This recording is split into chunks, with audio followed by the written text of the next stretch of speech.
Assalamualaikum warahmatullahi wabarakatuh. Perkenalkan, nama saya Zamruda Sania Tahira, NIM 175-190 dari kelas Analisis Sekuritas H. Di sini, saya akan sedikit memaparkan materi mengenai reksadana. Sejarah singkat reksadana di Indonesia. Reksadana di Indonesia dimulai pada tahun 1976, ketika pemerintah mendirikan PT Dana Reksa. Pada waktu itu, PT Dana Reksa melakukan penerbitan produk reksadana pertamanya dengan nama sertifikat Dana Reksa. Setelah hampir 2 dekade, pada tahun 1995, pemerintah mengeluarkan Undang-Undang Pasar Modal Nomor 8 Tahun 1995.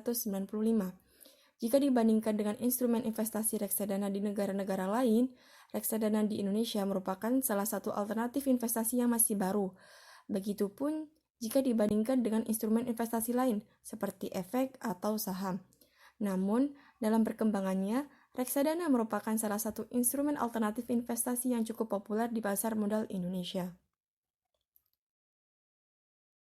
Selanjutnya yaitu pengertian reksadana. Berdasarkan Undang-Undang Pasar Modal Pasal 1, reksadana adalah suatu wadah yang dipergunakan untuk menghimpun dana dari masyarakat pemodal untuk selanjutnya diinvestasikan dalam portofolio efek oleh manajer investasi.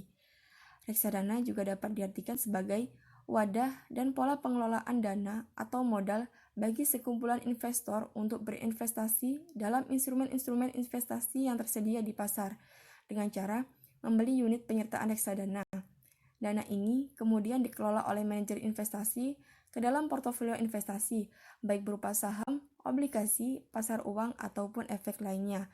Reksadana adalah salah satu alternatif investasi, khususnya bagi pemodal kecil dan pemodal yang tidak memiliki banyak waktu dan tidak punya keahlian untuk menghitung resiko atas investasi mereka.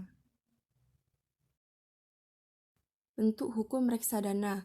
Berdasarkan Undang-Undang Pasar Modal Nomor 8 Tahun 1995, Pasal 18 Ayat 1, bentuk hukum reksadana di Indonesia ada dua. Yang pertama, reksadana berbentuk perseroan. Yang dimaksud dengan reksadana dalam bentuk perseroan adalah bahwa suatu perusahaan penerbit reksadana kegiatan usahanya adalah mengelola portofolio investasi.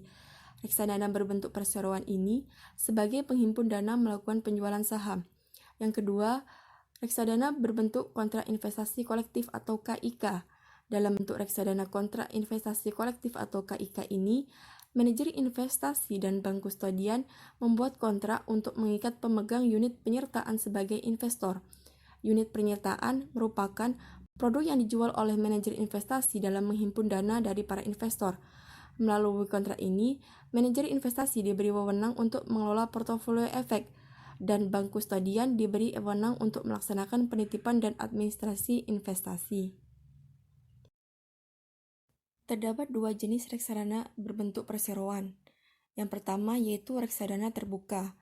Reksadana terbuka adalah reksadana yang dapat menawarkan kembali saham-sahamnya dari pemodal sampai dengan sejumlah yang telah dikeluarkan. Yang kedua, reksadana tertutup.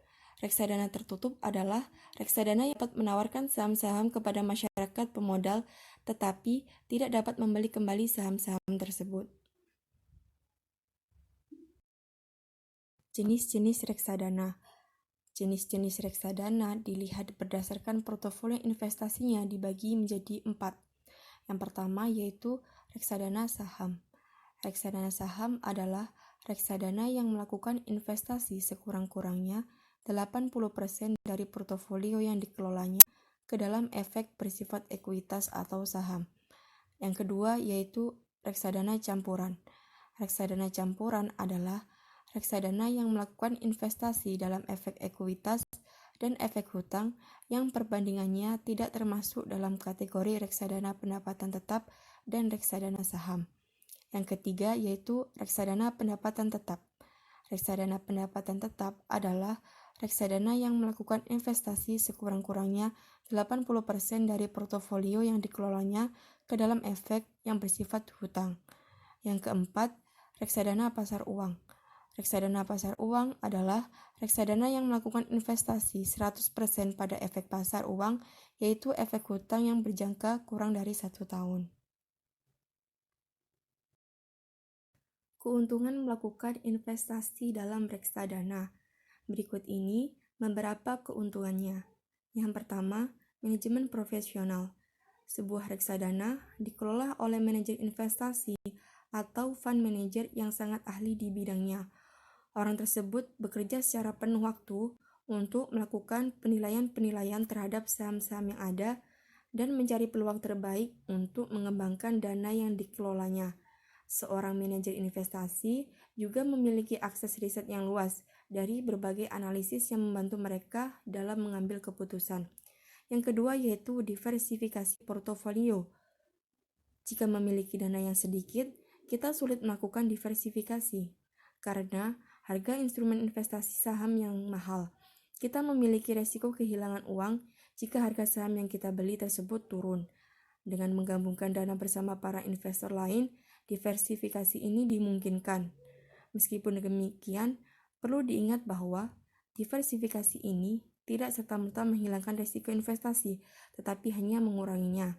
Yang ketiga yaitu bebas pajak. Pendapatan reksadana bebas dari pajak penghasilan. Yang keempat yaitu likuiditas. Seperti membeli saham, investasi pada reksadana bisa dicairkan kapan saja.